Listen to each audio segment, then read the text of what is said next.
good while.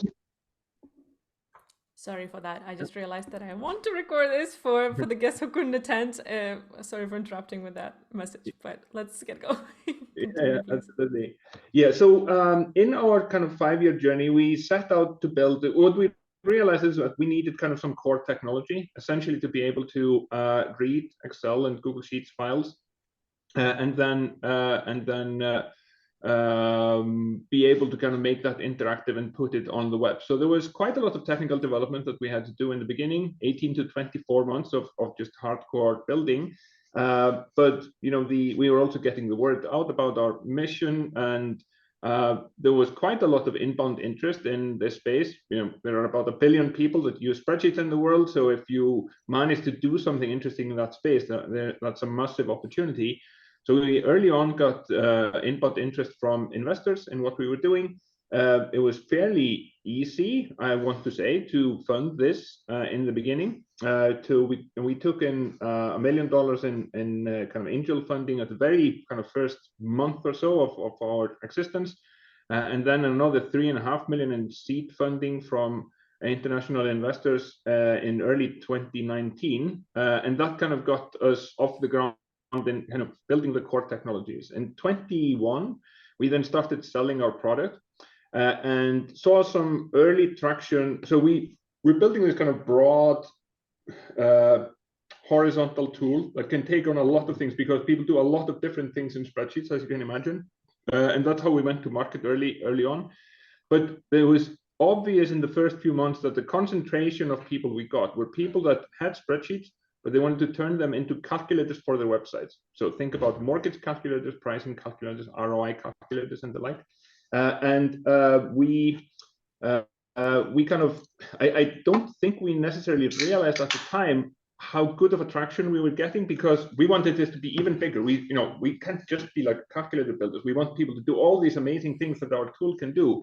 So if anything, we broadened our messaging, and we kind of tried to go for a broader audience instead of the conventional wisdom of kind of taking your niche and really kind of targeting and doubling down on a narrower positioning, including and kind of up to, so when we were 6 months into this and we had already built a customer base of about 200 paying customers, we said this isn't kind of big enough. We need to go for a bigger vision, and we made a fairly big change where we just essentially abandoned these people. We didn't kind of leave them entirely, without help. They could kind of still run what they had running, but we went on a mission to build something quite different. So on top of what we already had, we want to build this visualization and data tool for the next generation. So think about tools like, I don't know if you know Notion or Airtable or something like that, where people have taken a category that used to be a part of a productivity suite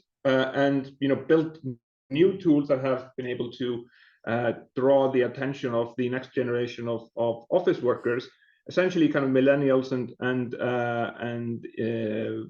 the people that are coming into the workplace now, replacing something that we used to do with Word or PowerPoint or some of these older tools, and even kind of the Google Suite is kind of old to them, if you want. So that went fairly well. We were able to attract quite a lot of users, but it turned out that monetization was definitely not easy in that space, and it was not our focus either. So our focus was to build a big group of users, build up a lot of usage, and we were somewhat successful in that. But when we then kind of wanted to turn around and start charging people and kind of figure out how to build a business model around this, that wasn't going terribly well. At the same time, the funding environment was changing quite a lot. So this is kind of coming into 22, 23. And it became like we went out. So 22, we went through and we had a fairly good runway, but we were kind of looking for opportunities to start fundraising for this kind of bigger vision that we were building towards. The timing didn't really come, and then in 23, like we had to attempt a fundraise, or we had to make some big changes. Went out early 23. I've done this round a few times, with often quite successfully and so on. But early 23 was different in many ways than times before that. And even though we came close with a couple of funds and closing, very good funding for the next steps in our journey, also led into, we can talk more about that maybe later, but led to a couple of potential M&A conversations and things like that. In May, it was obvious that this was not going to happen, at least not in the way that we had intended. So at the time, we had built the team up to almost 40 people. In order to extend our runway, we had essentially to go the other way. Instead of raising money, we would have to cut costs and put all of our emphasis on building a revenue base to sustain a much smaller group. So I think the reason that Thorsteinn and I are here today is because of that part of the journey, because as this was dawning on us early summer, May, June of last year, we pulled the trigger in August and had to let go of 25 of our people, leaving a team of 12 here. And at the same time, figure out, okay, where is the shortest path to revenue that we can find, and double down on that. So essentially, we're doing two big things at the same time: restructuring the company, letting go of a lot of really good people that we had built a really fantastic culture with and around, managing that culture through the change to a smaller team, helping those people onwards in their journeys, and then at the same time pivoting the business, not so much changing the technology again, but repackaging the product and retargeting it to a completely different target audience, where essentially raising prices, going for a smaller group of users that were really getting value out of our product, but also much higher in the end of deal values and account values in the longer run. So that's what we have been. It took us until 1st of November to really pivot the outwards facing stuff of what we've been doing. So we've been working on that new positioning for about 3 months, and it's been a total change in the business. We're very focused on revenue and paying customers, and we've managed to build out a significant revenue base. And if we keep running this year as we've been running the last couple of months, then we will see a path to sustainability by the end of the year. So very different focus, but a lot of change to manage in a short amount of time. So that's probably the most interesting thing to dig into for this group. Thank you so much, Hjalmar, for the presentation. Yes, Thorsteinn? Yeah, I was just going to refer back to Stojan's question from the chat. What did you do right, and what could you have done better when it comes to laying people off? If we just dig a little deeper into that whole process, there are a number of layers there to think about. We realized this. We probably realized this early May, I would say, that this is something that had to happen. And then, you make that decision that yes, this is something we need to think through very carefully. And we make the decision on sort of a rough decision about how many of us then need to remain, roughly on what process we're going to use to make a decision on who will remain and who will be leaving, and sort of when we want to do this, because we're in a position. Of course, the natural question to ask is, okay, if we do this, should we do it right away? And one of the things that we decided early on was to try to sort of hark back to the culture of Grid, which has been very people-centric, and there's a lot of consideration given to making sure that people felt safe and felt sort of psychologically safe specifically. And the things that we considered there were, are we going to be the company that lets people go just before they go on their summer vacation? Nobody's recruiting at that point in time, early summer and during the summer. And our decision was, even though that will sort of shorten our runway, that no, we did not want to do that. So we made a decision very early spring that we would be letting people go after they return from their summer vacation, and that we'd structure that process as well, or to the best of our abilities, which from the sort of human perspective of the manager is quite interesting as well, because you're now in a position where you're talking to people from maybe May, June, July, throughout say August, also into August, where people are coming to you and they talk to you about their plans and what they're hoping to do the rest of the summer, and you feel like such a phony because you know that you're going to be putting a major kink in the machine for them. But digging into that a little further, so we come together towards after our summer holidays and basically plan out the way we want to do this, making sure in our plans that people will have the opportunity to walk away from Grid with their head held high. Ideally, that the story that they tell about the time with Grid would be one where once we've found our feet again, people would be willing to tell a good story about what kind of a life there was at Grid, how they felt, how they were treated, how they felt while working at Grid. And then so we do our plans. I'm maybe getting into a little bit of too much detail, I don't know, but I think it might be interesting for people to kind of at least hear what we ended up doing, because it was quite unorthodox. So again, we were a team of 37 at the time. 25 people were leaving, 12 we wanted to ask to stay behind. Out of those, there's 4 of us in management, so we are obviously in the loop the whole time. 2 others are founders, so kind of out of the 12 people that remain, 6 were in the loop. And what we decided to do is that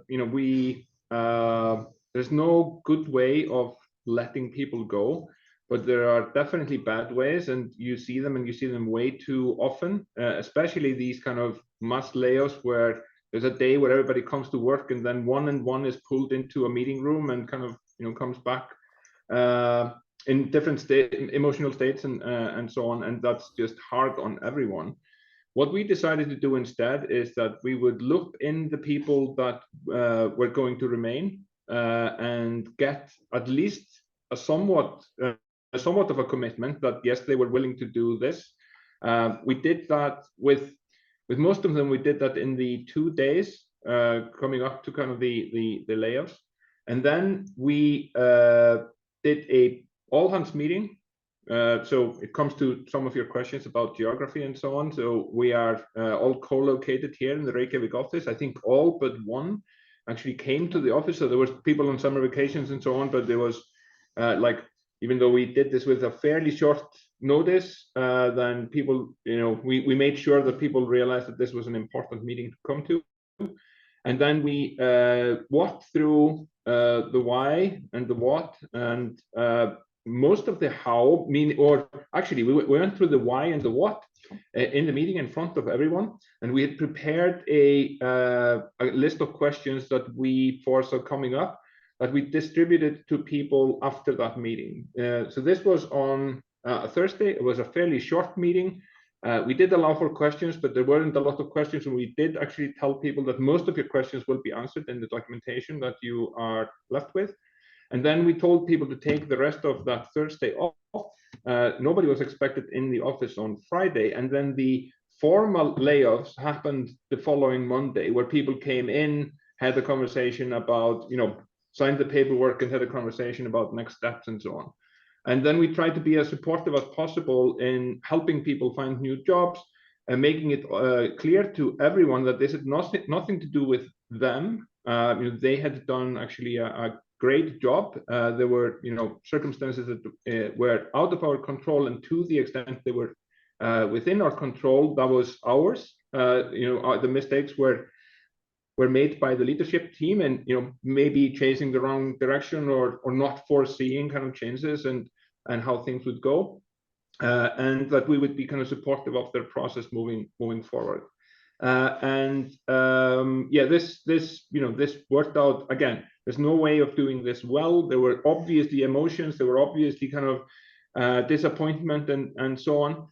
I think maybe with one exception, nobody left, so most people left that day kind of in more of a state of kind of regret and sorrow than in a state of anger or resentment.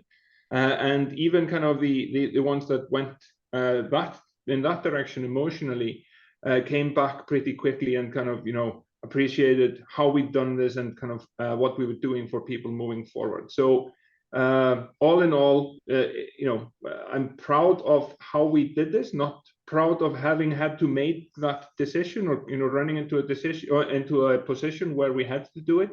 But once it became a project, this was just a project to take on and try to do it as well as you can.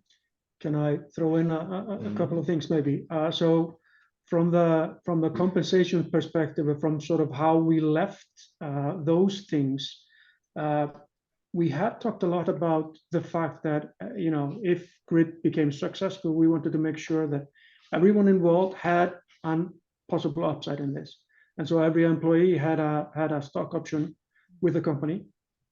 And obviously, when you leave, usually what happens is that they lapse and you basically lose all your options within probably 90 days at most when you're leaving on a sort of good terms. Our approach there was that we would extend our what they call that period of time after you leave.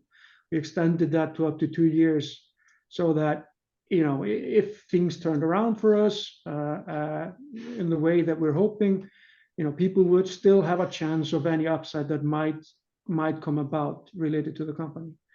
That was one of the things.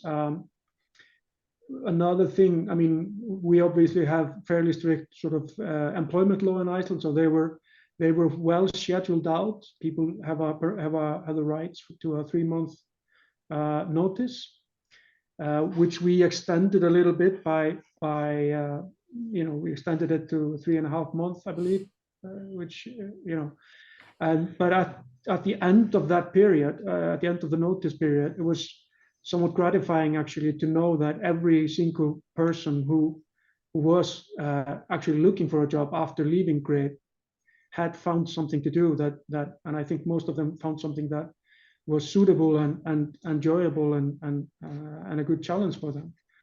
Some people, were heading into a parental leave or something like that, but it was quite gratifying to know that the team had gone on to find something else. Many of them actually together. So companies were looking to hire, a few members at a time into their own team. I know that in some parts, one of the things that I'm especially proud of is that as much as Grid or we have invested in building our own culture, were some of the parting words from me to at least some of these team members were about make sure that wherever you end up next, that you speak up about the culture, that you actually say something when things aren't the way they should be, or when somebody behaves or says things that aren't okay, that you should speak up. And from what I've heard at least a couple of things where people who have actually been doing that in their new places of business, which is gratifying, I think. Yeah, maybe kind of generally speaking, we see that people are impacting their culture where they have landed based on what we have built here and what people have learned here, and that is really gratifying. Yeah. I think I can jump in here for a moment, because we did a project with a Grid in 2022 when I was interviewing. First of all, I did a survey for all the employees who wanted to contribute, and then I did quite an extensive series of interviews. So it was a third of the company at that moment that I interviewed about the culture. And so many people said that this is the first time I'm experiencing something like this. There was one person who said, I actually just did this, applied for this job for fun, but their interviewing process actually just got me, and that's why I'm here. So there was a lot of emphasis on the culture, and it's now, of course, it's not an easy situation, but in a way, looking at the positive side of what you have been going through, as you said, you're now spreading that culture among other Icelandic, or at least Reykjavik-based companies, so that becomes a bit more of a norm rather than being a total unicorn in that sense. So thanks for mentioning that. I would like to start going through the questions. I would probably quickly go through the ones that are in the chat.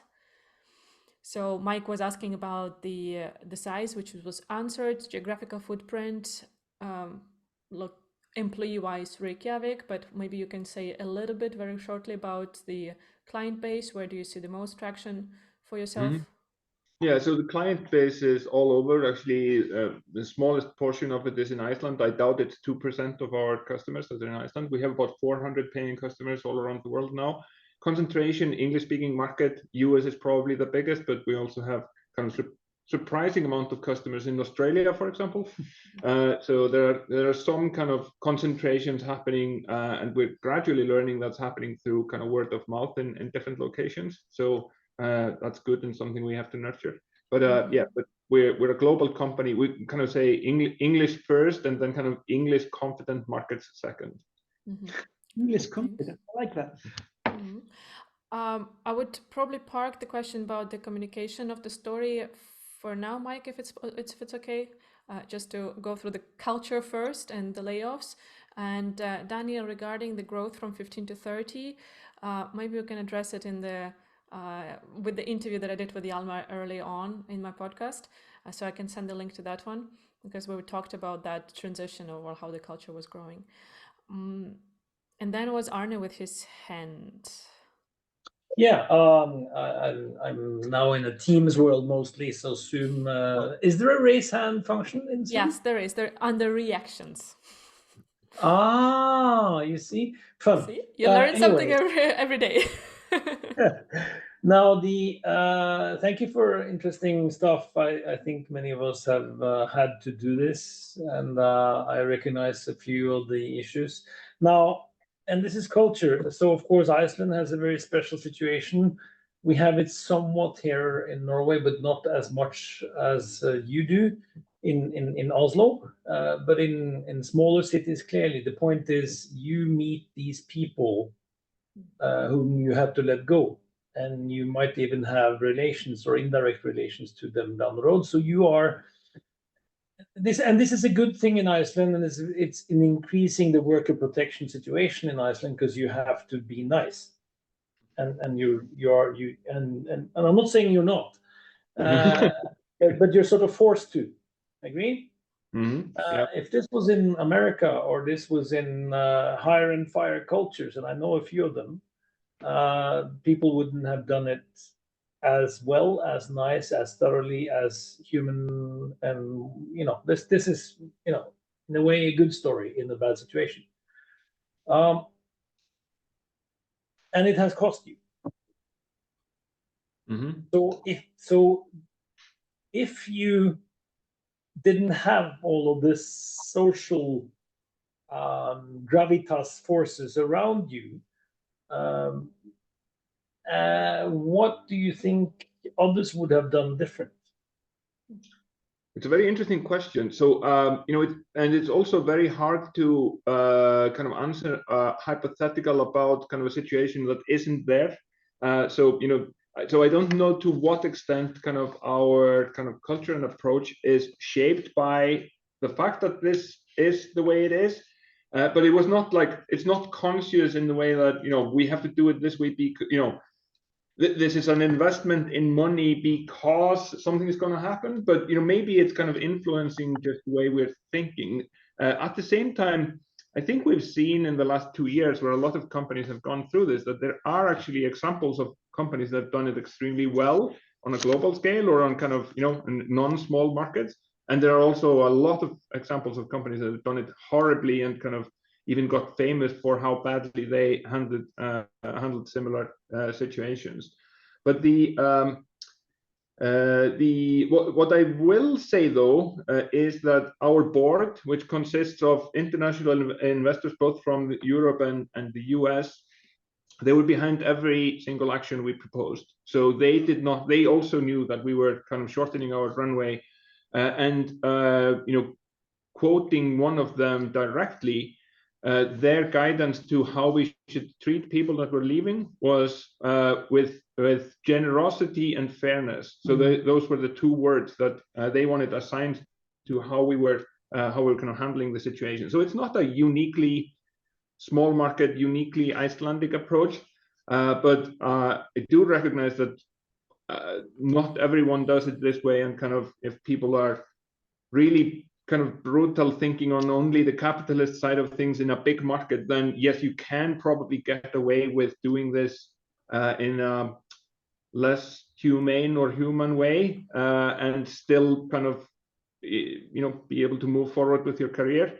I think you're right, that would not be easy in a small market. So the option of here comes the follow-up. Yeah, here comes, and I sort of expected this, because I think we're quite similar in culture, and I've been a lot to Iceland. I expected this answer, but if you there are 2 things. One, what is your benefit today of having it done it this way? And if you had owners who were more shrewd, where do you think they would have said no, and could have said no, but you pushed yes?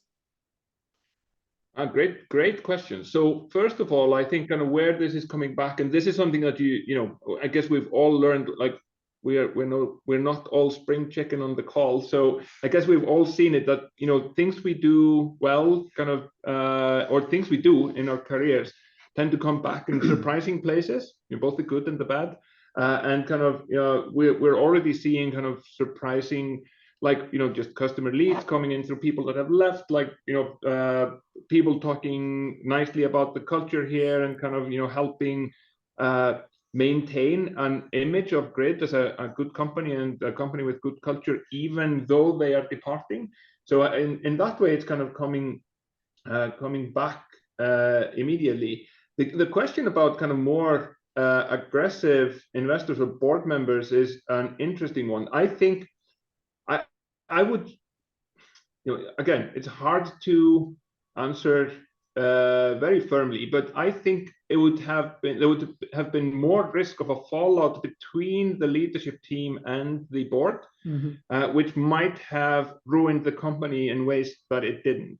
Meaning kind of we would not have felt the same motivation, we would not have been willing to act, or at least, or maybe not able to act as per kind of those types of guidance. So I think that we would probably have made it a worse company after going through it, even to the extent that it would have dissolved altogether. I think that, so a couple of things that I wanna sort of mention here. The decisions around this were all factoring in the culture of the company. I think that the national culture, I mean, we've certainly seen small company or startups and companies laying off people and doing that in a less graceful way than we were able to do. We've seen that for sure. I'm not necessarily sure of how badly that reflects on those companies in the long term, but I can speak for myself at least that the way we did it has sort of brought peace of mind, for sure. I'm not sure that I feel as good, I'm gonna put that in quotes, about the whole thing as I do today, had we not approached it the way we did. Yeah, that sort of.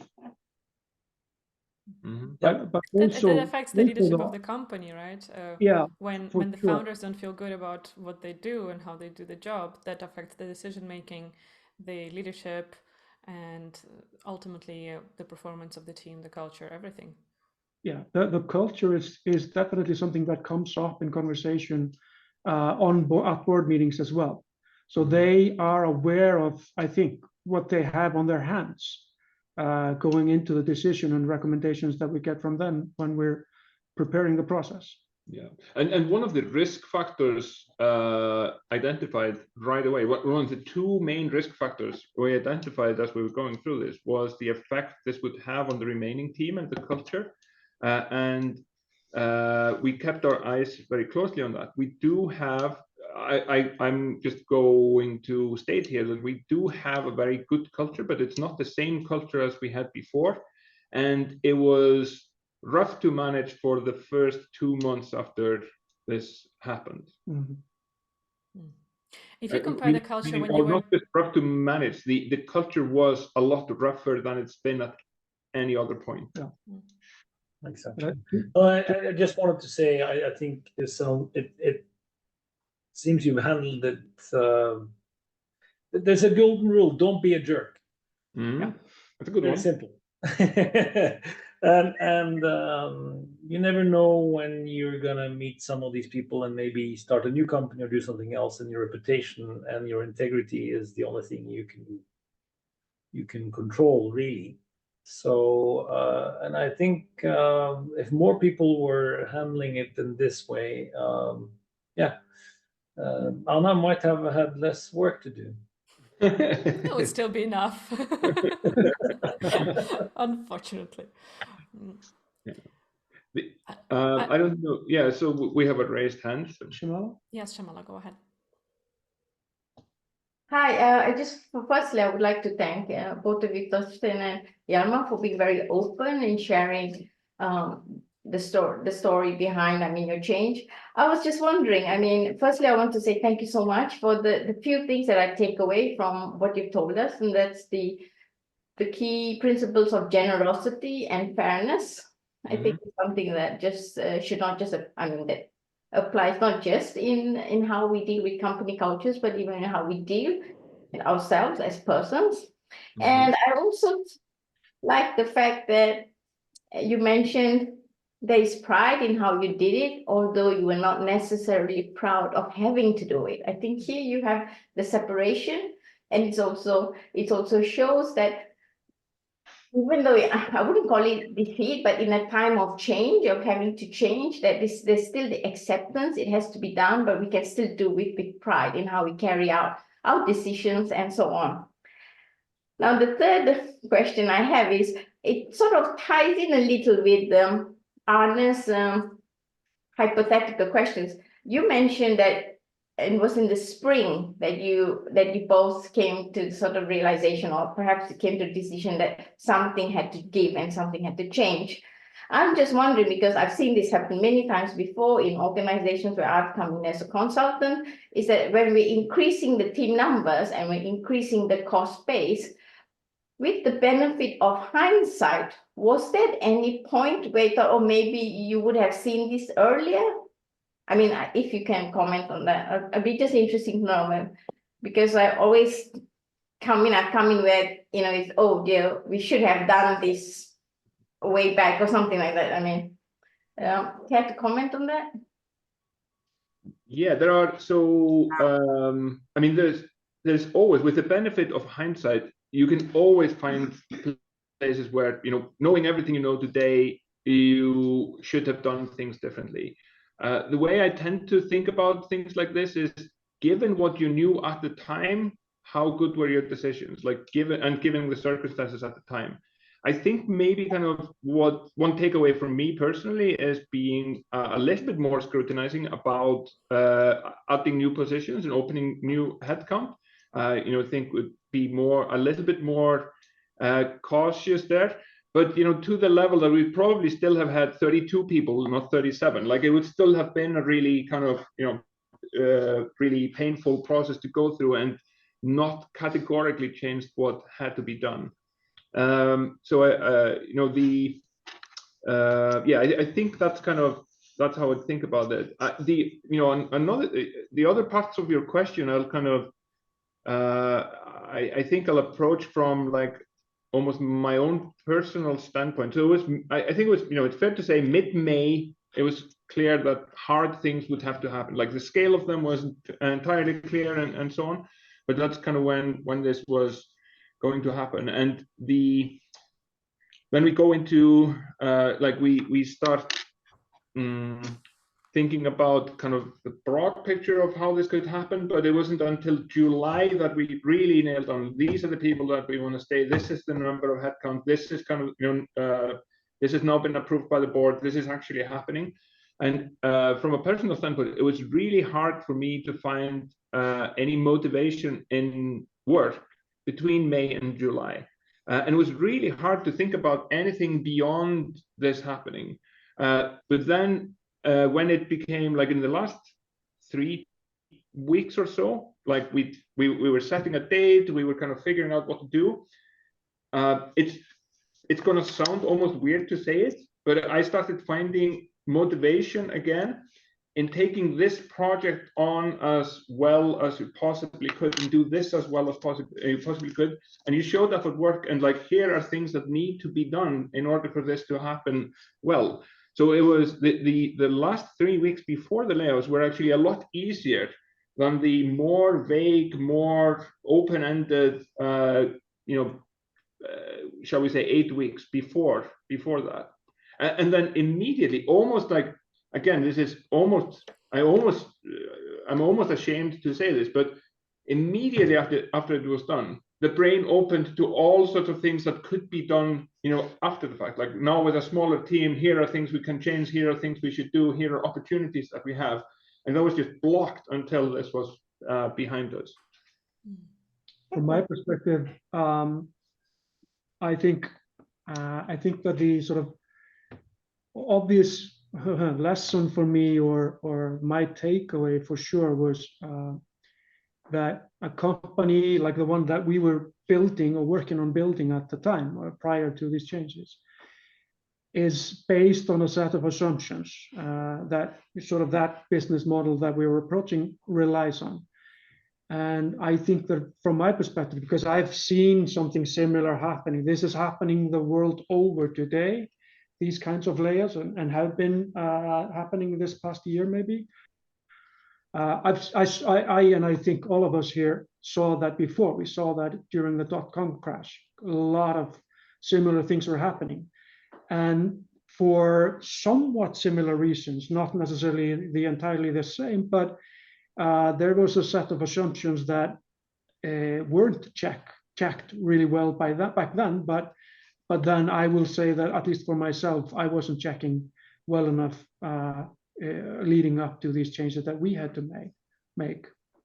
But sorry, but I think with regards to the sort of with regards to cost expansion and the expansion in the number of people joining the company, I think Hjalmar actually nailed it really well. That no matter how much we would have pushed back, this would never, this would always have been a company of 25, 30 people to be able to build what we needed to build. But and this would always have been a fairly large thing or impactful thing. Mm-hmm. I will also say another thing, like again, the board and the investors and everybody around us was on board on all decisions made up until this point, including expanding the team, including going after this, let's build the user base and usage and worry about the revenue later. So obviously, one of the things you think in hindsight, we should have been focusing on revenue from day one, like that's what business is all about. But that's just not, that was not the line of thinking, the guidance, or even I'm not sure we would have gotten buy-in from our investors to focus on revenue that early before we had tried to go after kind of a much bigger and broader vision, which is in many ways funny, but also like it just, the time changes and the environment changes a lot from, you know, in the, let's say in these last 3 years. Yeah. Okay, thank you. Fascinating. I want to address the question that Arne dropped in the chat. What are your main challenges going forward? Quick answer. And then I want to ask you about your personal detachment from the situation at Grid. So how did you deal and navigate it personally to not make yourself somehow a failure or a mistake or anything like that? And then I would like us to go into breakout rooms. Yes. So, sorry, Arne's question was. What are your main challenges going forward? Yeah. I mean, well, I guess what's happening now is that we feel that we're fast getting pulled into much bigger deal sizes, much bigger companies, much bigger kind of opportunities, which is good, but it's not the DNA of the company we've built. It's not necessarily the skill set of the people that we have on the team. So I think kind of adapting to going from a freemium, high volume, low priced model to something where every day we feel we're learning like, oh, we should actually sell it more expensively to fewer people at higher prices, and kind of managing that. That's, you know, right now when I look inwards, like that's the biggest challenge I see. Like I feel the business is getting pulled faster than our abilities to address them. But it's also great that, you know, there's obviously an opportunity there, and it lies in a completely different approach to what we are to what we set out to do and what we were working on the 2 years before this pivot. I'm sure Thorsteinn can you know, also speak to the personal side, but for me, I go back to one moment in this whole thing, and that goes back to May as well. I called a friend of mine, an investment banker in Silicon Valley, and we hadn't talked for half a year or so. So he kind of, you know, he didn't have the full situation, and I wanted him, like, this is at the time where we were kind of, yes, the fundraising wasn't happening, but we were still in M&A conversations with the, you know, a company, and that could have been exciting. And then they were kind of, you know, also managing the possibility of having to lay off a lot of people and change the business completely.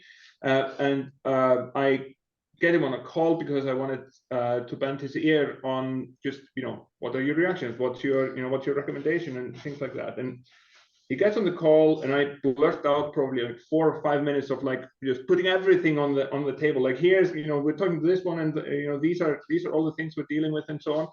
And his first words when he got a word in was, "Okay, Hjalmar, breathe. There are 3 things you have to think about: eat well, sleep well, and keep exercising." And while this is obvious and we all know this, I think that I would have let go of some of these things in at the expense of kind of working harder on the problem, if not for that reminder. So that's probably the best piece of advice that I got through the whole thing. That doesn't detach me personally from the events, but this is kind of what allows you to keep your energy, allows you to kind of find an outlet somewhere else, and kind of, you know, keeps everything that needs to function functioning.